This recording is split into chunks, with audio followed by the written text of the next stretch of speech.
even as we're coming to air, we have a statement from the former Vice President, Joe Biden's doctor, saying that, in fact, he was tested today for COVID-19 and was negative, as well as his wife, Dr. Jill Biden. So that's good news, goodness knows. We're going to have to go through the government and the campaigns to find out who's positive and negative.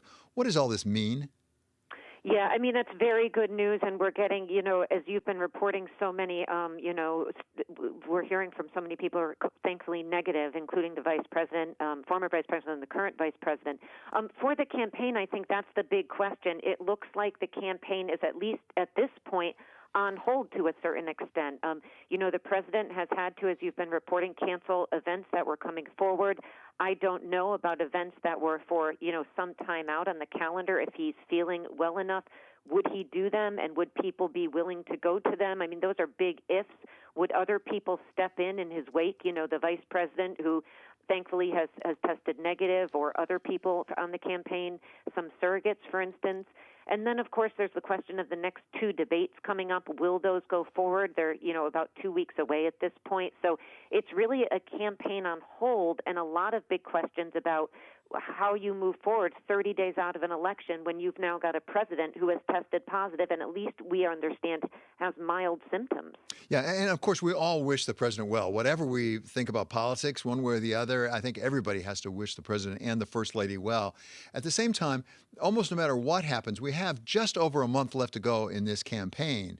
And it's going to be hard for him to go out and do those big rallies, much less have those in-person fundraising things like he had at Bedminster, New Jersey just yesterday. That's going to put a crimp in his style a bit, isn't it? Absolutely. Obviously echo what you said about wishing him and the First Lady and everybody who picks infected well and a speedy recovery. It does really put a hold on the campaign. Here's a president who likes to be out with the people. He likes to hold these big rallies. He was at a fundraiser in New Jersey, as you mentioned yesterday. All of that now on hold. And I think also from a political perspective, this is just what the president does not want to be talking about, because the question now is, if we can't protect the commander-in-chief, we can't protect his closest advisors, the First Lady, from this disease, how can we protect all of us? And that's not the message the campaign or the president wants to send. So they've got a big challenge on their hands as to how to turn this around.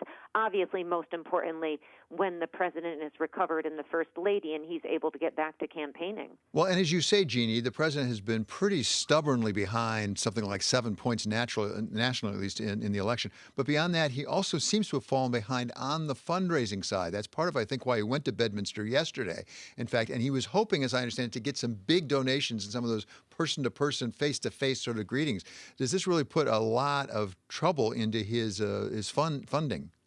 It does. We understand Democrats were, raised money off of the debate, and then he went to Bedminster, as you mentioned, to raise money, and he is behind, and we've known that for several weeks now. The campaign is running behind in terms of what types of funds they're able to raise.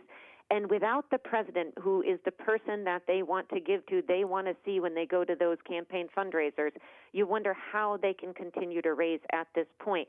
This is sort of, though I will say, uncharted territory. I can't remember a time in an American electoral history where we've seen a scenario like this, certainly. So anything could really happen. But at this point, it's hard-pressed to imagine that the president himself, at least, could go out. Maybe surrogates go out and fundraise, but I think it's really still hard. And as you mentioned, this is a president who is behind, by some estimates, in some of these swing states like Pennsylvania, by upwards 8 or 9 points, in some polls 11 points going into the debate.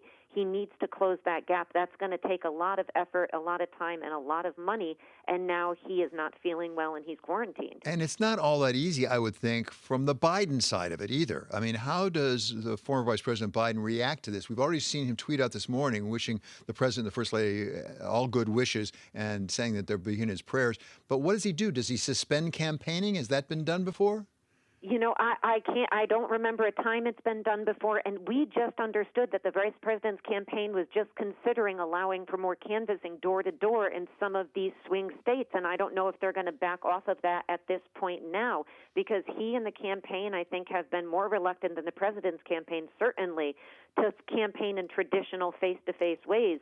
They were starting to step back from that a little bit and ease up, it sounded like, and now this news hits. So I do think the vice president, is going to have to rethink how he goes forward at a time when he really wants to be out talking to people. But again, the vice president has been managing this, in sort of the, very safe way, mask on, distanced. So I think he probably is better situated to continue along where he was than, say, the president's campaign. The president really wanted to be out face to face, and unfortunately for him, can't do that right now.